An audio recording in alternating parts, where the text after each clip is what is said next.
Little dribbler back toward the hill. The left-hander will throw. Not a great throw. Gets away. Hi everyone, Lindsay. We have a super interesting play in Chicago. Boston's Duran hits an infield ground ball, tries to beat it out at first.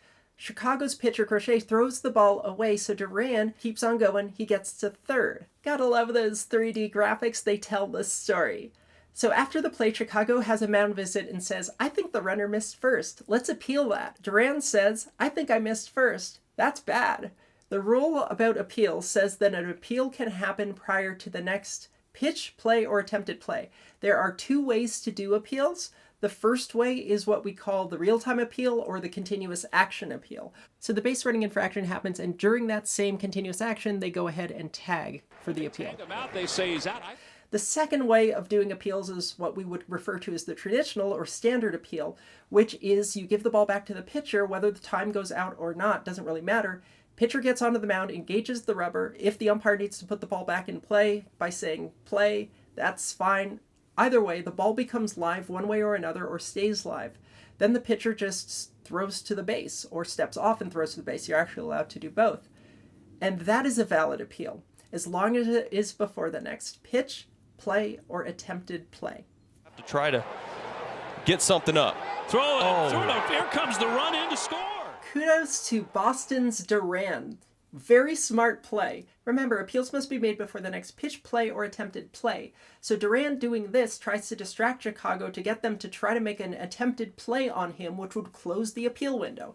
Very smart if you're a base runner who knows 100% that you've missed the base and that appeal is going to be sustained. You can at least take your 50-50 shot on a close tag play at home plate. So cool. And it almost worked. Except that Chicago is Chicago, so they can't even do that right. What I mean by that, look at Vaughn. He's all set to catch the baseball and fire home, except that he fails to actually make the catch. So Chicago being Chicago actually helps them here, because you actually have to have possession of the baseball for there to be a play or attempted play. That's the rule. So Vaughn never possessed the ball. If he did and he fired home, he'd lose the opportunity to appeal, but because he never possessed the ball, Chicago keeps the opportunity to appeal alive. And he's actually going to go and he's going to retrieve that baseball. It's going to happen off camera. He's going to step on first base, and Al Porter, the umpire, is going to rule the runner safe. So again, we have Vaughn gets the ball, goes immediately back to first, steps on, the umpire makes a ruling. That is totally cool. You are allowed to do that. Now, the big difference is, if you were to make an appeal and that ball were to go into a camera well or the dugout, you would lose the opportunity to appeal. So to review, if you have a wild throw, it stays on the field, you're good to go. If it goes out of play, that's a no. This is a graphic I put together several years ago. Can I appeal or not? And that basically is just a rundown of the timing of how appeal plays work, when you lose your opportunity to and when you are still allowed to. You'll notice for this play, ball stayed on the field. He is still allowed to. Get something up. Throw it. Here comes the run in to score. Grifol says, Sean, that's not a play. And he's totally right. And you'll recall that Vaughn did make that appeal and Al Porter did rule on it, even though it wasn't technically on camera. It did happen. But then Chicago's pitcher gets on the mound and throws a pitch and closes the window, not just for the appeal, because the appeal already happened, remember, but for something else that Grifol didn't even think about. Oh, there it is.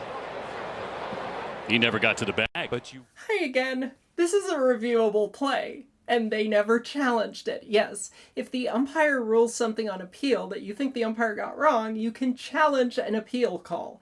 So Grifol missed his opportunity to challenge because Porter would have looked at it, not him, the replay room in New York would have looked at it, and they would have said, after review, the call on the field is overturned. The runner is out. Chicago will retrieve. But Grifol never challenged the call. And that is why Chicago, I mean, there's many reasons Chicago didn't get that out, but that's just one of them. That's sort of the capstone on the whole thing that went wrong in this play. Of course the umpire didn't see that the base touch was missed. Of course Chicago had a wild throw. Of course they then had another wild throw during the appeal when the runner was trying to score. Of course the first baseman got distracted and kind of faked toward home, but not really. Of course Grifol got distracted by the wild throw and didn't even think to challenge the call. Because it's Chicago. Thanks for the question. Visit us online at closecallsports.com. Like, subscribe, support the channel. We'll see you on the site. And the ball is thrown away from Vaughn. So the Red Sox take their first lead of the game.